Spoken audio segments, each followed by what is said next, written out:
Now, we're all aware of the Houla Massacre that took place recently, in which 90 people died, a majority of whom were women and children, and this was blamed on the Assad regime.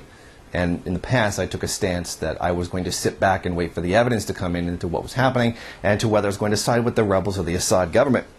Well, now, according to a new report in Germany's Frankfurter Allgemeine Zeitung, sorry, I probably butchered that, it showed serious evidence that anti-Assad Sunni militias were actually the ones that carried out the massacre, and that it was not actually the Assad government that did it. They say the anti-Assad Sunni militants and the victims were Alawi and Shia minorities, which actually support Assad. Now, in other words, the people who traditionally support Assad were the ones murdered by the rebels who are traditionally against the people who support him for religious reasons and other reasons as well.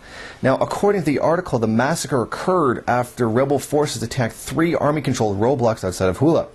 The roadblocks have been set up to protect nearby Alawi majority villages from attacks by Sunni militias, which do happen. Now, the rebel attacks provoked a call for reinforcements by the besieged army units. Syrian army and rebel forces were reported to have engaged in battle for some 90 minutes, during which time dozens of soldiers and rebels were killed. So it's not this report coming out of Germany from its reliable sources are not the story that we're being fed in by the West. And in fact, this was the eyewitness of the account that was published in it. The massacre occurred during this time. Those killed were almost exclusively from families belonging to Houla's Alawi and Shia minorities.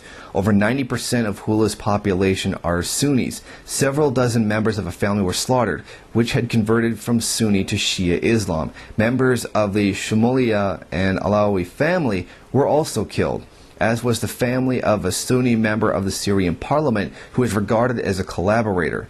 Immediately following the massacre, the perpetrators are supposed to have filmed their victims and then presented them as Sunni victims in videos posted on the internet. Now, this eyewitness account does match sources cited by Dutch Middle East expert Martin Jansen. Now, the armed rebels murdered entire Alawi families in the village of Toledo and the Houla region. This is not the official story that we're being fed. What we're understanding now is the cultural and religious tensions that exist within the country and how those are being used to portray the Assad government in a particular way. A lot of these victims were Christians. Christians are highly persecuted by these rebels. A fact that the religious right in the United States who are backing these rebels just seem to be forgetting. Or maybe they just didn't hear about it. But Christians are heavily persecuted in the country.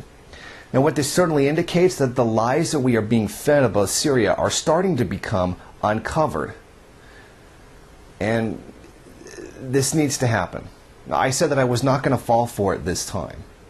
I sat back and I waited to see and decide for myself who was right and who was wrong in this situation. And once again, the pro-NATO forces, the NATO-backed forces, although NATO has not said that they're backing them, it's just that all the Western countries back them, are the ones committing the violations. And now we have significant evidence that the massacre was actually carried out by the rebels in order to make the Assad government look bad, as the previous reports that the rebels were getting their hands on, and do have their hands on, chemical weapons, which attacks are being planned to be blamed on the Assad government as well.